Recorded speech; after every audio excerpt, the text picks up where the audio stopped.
Hi hello guys, welcome back to ಮನಸ್ಸಿನ ಕಾದಂಬರಿ ಚಾನೆಲ್ಗೆ ನಿಮ್ಗೆಲ್ಲರಿಗೂ ಕೂಡ ಸ್ವಾಗತ. ಸೊ ಫ್ರೆಂಡ್ಸ್, ತುಂಬನೇ ಇನ್ಫಾರ್ಮೇಷನ್ ಆಗಿರುವಂಥ ಒಂದು ವಿಡಿಯೋ, ಹೆಣ್ಮಕ್ಳು ಹೇಗೆ ಮನೆಯಲ್ಲಿ ಇರಬೇಕು ಅನ್ನೋದನ್ನ ಇವತ್ತಿನ ವಿಡಿಯೋ ತಿಳಿಸ್ಕೊಡ್ತೇನೆ. ನೀವ್ಯಾರಾದ್ರೂ ಫಸ್ಟ್ ಟೈಮ್ ನನ್ನ ಚಾನಲ್ಗೆ ವಿಸಿಟ್ ಮಾಡಿದರೆ ಪ್ಲೀಸ್ ಚಾನಲ್ನ ಸಬ್ಸ್ಕ್ರೈಬ್ ಮಾಡ್ಕೊಳ್ಳಿ, ಹಾಗೆ ಲೈಕ್ ಮಾಡಿ ಮತ್ತು ಶೇರ್ ಮಾಡಿ. ಫ್ರೆಂಡ್ಸ್, ಮಹಿಳೆಯ ಈ ಅಭ್ಯಾಸ ಮನೆಗೆ ಕಂಟಕ. ಮಹಿಳೆಯರು ಈ ತಪ್ಪುಗಳನ್ನು ಮಾಡಲೇಬಾರದು. ಹಿಂದೂ ಧರ್ಮ ಗ್ರಂಥಗಳ ಪ್ರಕಾರ ಲಕ್ಷ್ಮೀ ದೇವಿಯನ್ನು ಒಲಿಸಿಕೊಳ್ಳಲು ಮಹಿಳೆಯರು ಏನು ಮಾಡಬೇಕು ಗೊತ್ತಾ? ಮಹಿಳೆಯೇ ಮನೆಯ ಒಂದು ತಪ್ಪುಗಳನ್ನು ಮಾಡಿದರೆ ಆ ಮನೆಯಲ್ಲಿ ಸಂತೋಷ, ಸಮೃದ್ಧಿ ನಾಶವಾಗಿ ಬಡತನ ಹೆಚ್ಚಾಗುವುದು ಖಂಡಿತ. ಓರ್ವ ವ್ಯಕ್ತಿಯ ಸಂತೋಷ ಮತ್ತು ಸಮೃದ್ಧಿಯು ಅವನ ಮನೆಯಲ್ಲಿರುವ ಮಹಿಳೆಯರ ಮೇಲೆ ಅವಲಂಬಿಸಿರುತ್ತದೆ. ಮಹಿಳೆಯರನ್ನು ಹಿಂದೂ ಧರ್ಮದಲ್ಲಿ ಲಕ್ಷ್ಮಿಯ ರೂಪವೆಂದು ಪರಿಗಣಿಸಲಾಗುತ್ತದೆ. ಮಹಿಳೆಯ ಬಯಸಿದರೆ ಯಾವ ಮನೆಯಲ್ಲಿಯೂ ಕೂಡ ಸ್ವರ್ಗವನ್ನಾಗಿಸಬಹುದು ಹಾಗೂ ನರಕವನ್ನು ಕೂಡ ಮಾಡಬಹುದು. ಧರ್ಮ ಗ್ರಂಥಗಳ ಪ್ರಕಾರ ಮಹಿಳೆಯರು ಮನೆಯಲ್ಲಿ ಈ ಕೆಲಸಗಳನ್ನು ಮಾಡುವುದರಿಂದ ಲಕ್ಷ್ಮೀ ದೇವಿಯು ಕೋಪಿಸಿಕೊಳ್ಳುವಳು ಎನ್ನಲಾಗಿದೆ. ಹಾಗೂ ಮಹಿಳೆಯ ಈ ತಪ್ಪುಗಳನ್ನು ಮಾಡುವ ಮನೆಯಲ್ಲಿ ಬಡತನ ಹೆಚ್ಚಾಗುತ್ತದೆ. ಮೊದಲನೆಯದು, ಪೊರಕೆಯನ್ನು ಕಾಲಲ್ಲಿ ಮುಟ್ಟಿದರೆ. ಯಾವುದೇ ಮಹಿಳೆಯು ಪೊರಕೆಯನ್ನು ಕಾಲಲ್ಲಿ ಮುಟ್ಟುವ ಮನೆಯಲ್ಲಿ ಅಥವಾ ಕಾಲಿನಿಂದ ಪೊರಕೆಯನ್ನು ಒದೆಯುವ ಮನೆಯಲ್ಲಿ ಎಂದಿಗೂ ಲಕ್ಷ್ಮೀದೇವಿ ವಾಸವಾಗಿರಲಾರಳು. ಪೊರಕೆಯನ್ನು ಕಾಲಿನಿಂದ ಮುಟ್ಟುವುದರಿಂದ ಲಕ್ಷ್ಮೀದೇವಿಯು ಕೋಪಿಸಿಕೊಳ್ಳುವಳು. ಮಹಿಳೆಯರ ಈ ಅಭ್ಯಾಸದಿಂದ ಲಕ್ಷ್ಮೀದೇವಿಯು ಮನೆಯಿಂದ ಹೊರ ನಡೆಯುವಳು. ಲಕ್ಷ್ಮೀದೇವಿಯು ಪೊರಕೆಯಲ್ಲಿ ವಾಸಿಸುತ್ತಾಳೆ ಎನ್ನುವ ನಂಬಿಕೆ ಇರುವುದರಿಂದ ಯಾವ ಮನೆಯಲ್ಲಿ ಪೊರಕೆಯನ್ನು ಅವಮಾನಿಸಲಾಗುತ್ತದೆಯೋ ಆ ಮನೆಯಲ್ಲಿ ಲಕ್ಷ್ಮೀದೇವಿಯು ವಾಸವಾಗಿರಲಾರಳು. ರಾತ್ರಿ ಒಲೆಯ ಮೇಲೆ ಪಾತ್ರೆಗಳನ್ನು ಇಡದಿರಿ. ಇದು ಎರಡನೆಯದು. ನಾವು ರಾತ್ರಿ ಹೊತ್ತು ಕೆಲವೊಂದು ಪಾತ್ರೆಗಳನ್ನು ಒಲೆ ಮೇಲೆ ಇಟ್ಟು ಹಾಗೆ ಮಲ್ಕೊಳ್ತೀವಿ. ಸೊ ಕೆಲವೊಬ್ಬರು ಮಾಡುವಂಥ ತಪ್ಪುಗಳು ಇದು.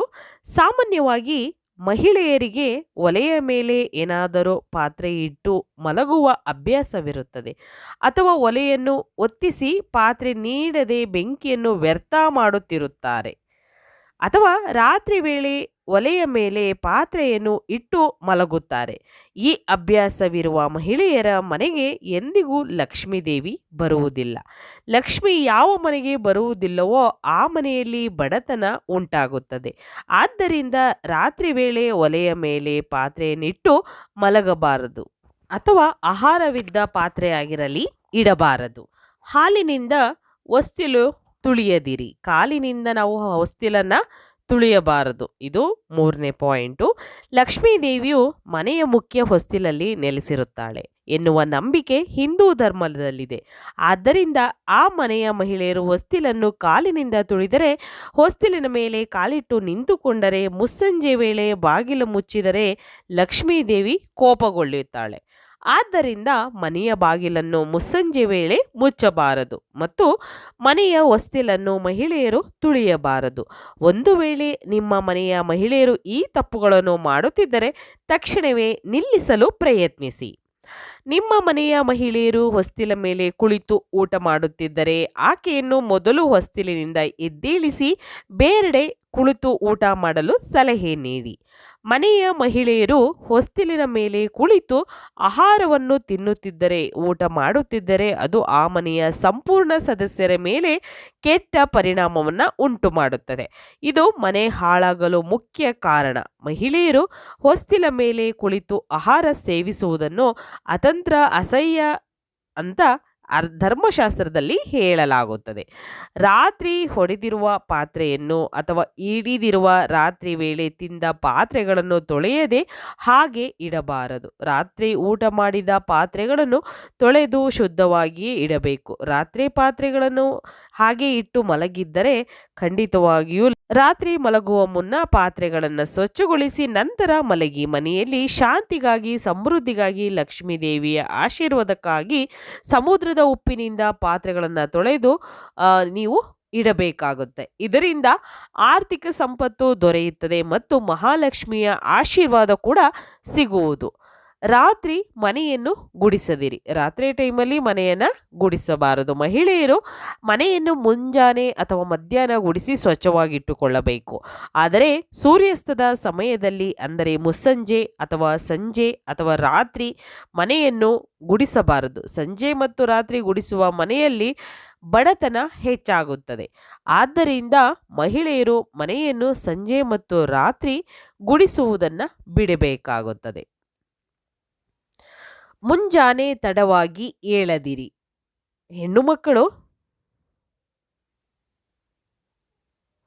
ಮಹಿಳೆಯರೆಂದರೆ ಮುಂಜಾನೆ ಬೇಗ ಎದ್ದು ಶುಚಿಯಾಗಿ ರಂಗೋಲಿಯನ್ನ ಇಟ್ಟು ದೇವರ ಪೂಜೆಯನ್ನು ಮಾಡಬೇಕು.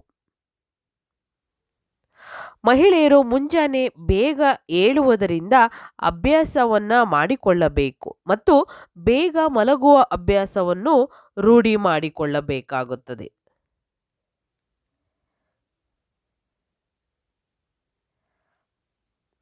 ಇದು ಅವರ ಆರೋಗ್ಯಕ್ಕೂ ಕೂಡ ಒಳ್ಳೆಯದು ಮತ್ತು ಮನೆಯ ಸಮೃದ್ಧಿಗೂ ಕೂಡ ಒಳ್ಳೆಯದು. ಮನೆಯ ಸಮೃದ್ಧಿ ಮುಂಜಾನೆ ಮನೆಯ ಮಹಿಳೆಯರು ಮುಂಜಾನೆ ತಡವಾಗಿ ಏಳುವುದರಿಂದ ಆಕೆಯ ಗಂಡ ಆರ್ಥಿಕ ಸಮಸ್ಯೆಗಳನ್ನು ಎದುರಿಸಬೇಕಾಗುತ್ತದೆ. ಮುಂಜಾನೆ ಅಂಗಳವನ್ನು ಸ್ವಚ್ಛಗೊಳಿಸಿ.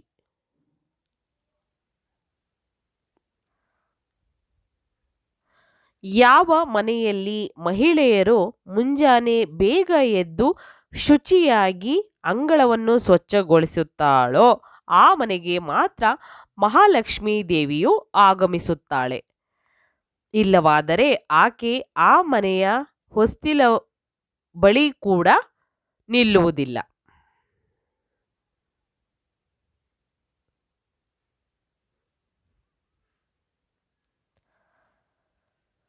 ಮನೆಯ ಮಹಿಳೆಯರು ಮುಂಜಾನೆ ಅಂಗಳವನ್ನು ಸ್ವಚ್ಛ ಮಾಡಿ ಲಕ್ಷ್ಮೀ ದೇವಿಯನ್ನು ಆಹ್ವಾನಿಸಲು ರಂಗೋಲಿಯನ್ನು ಹಾಕಬೇಕು.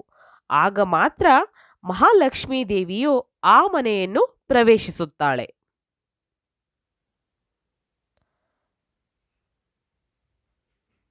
ವೀಕ್ಷಕರೇ, ಈ ಒಂದು ವಿಡಿಯೋ ನಿಮಗೆ ಖಂಡಿತವಾಗ್ಲೂ ಇಷ್ಟ ಆಗಿದೆ ಅಂತ ನಾನು ಭಾವಿಸ್ತೀನಿ. ಸ್ವಲ್ಪನಾದರೂ ಇಷ್ಟ ಆಗಿದ್ರೆ ಚಾನಲ್ನ ಸಬ್ಸ್ಕ್ರೈಬ್ ಮಾಡ್ಕೊಳ್ಳಿ, ಹಾಗೆ ಲೈಕ್ ಮಾಡಿ ಮತ್ತು ಹೆಚ್ಚೆಚ್ಚು ಶೇರ್ ಮಾಡಿ. ನೀವು ಯಾರಾದರೂ ಫಸ್ಟ್ ಟೈಮ್ ನನ್ನ ಚಾನಲ್ಗೆ ವಿಸಿಟ್ ಮಾಡಿದರೂ ಕೂಡ ಚಾನಲ್ನ ಸಬ್ಸ್ಕ್ರೈಬ್ ಮಾಡ್ಕೊಳ್ಳೋದಂತೂ ಖಂಡಿತವಾಗ್ಲೂ ಮರಿಬೇಡಿ. ಹಾಗೆ ಈ ಒಂದು ಮಾಹಿತಿಗಳು ಕೂಡ ನೀವು ನಿಮ್ಮ ಜೀವನದಲ್ಲಿ ಅಳವಡಿಸ್ಕೊಂಡ್ರೆ ಖಂಡಿತವಾಗ್ಲೂ ನಿಮಗೂ ಕೂಡ ಒಳ್ಳೆಯದಾಗುತ್ತೆ. ಸೊ ನಿಮಗೆ ಗೊತ್ತಿರೋ ಅಂಥವ್ರಿಗೂ ಕೂಡ ಈ ವಿಡಿಯೋಗಳನ್ನು ಶೇರ್ ಮಾಡಿ ಫ್ರೆಂಡ್ಸ್. ಓಕೆ, ಇವತ್ತಿನ ವಿಡಿಯೋ ಇಲ್ಲಿಗೆ ಮುಗಿಸ್ತಾ ಇದ್ದೀನಿ. ಮತ್ತೆ ಇನ್ನೊಂದು ಹೊಸ ವಿಡಿಯೋ ಜೊತೆ ಬರ್ತೀನಿ. ಅಲ್ಲಿವರೆಗೂ ಟೇಕ್ ಕೇರ್, ಬಾಯ್. ನಿಮ್ಗೆಲ್ಲರಿಗೂ ಕೂಡ ಧನ್ಯವಾದಗಳು ಫ್ರೆಂಡ್ಸ್.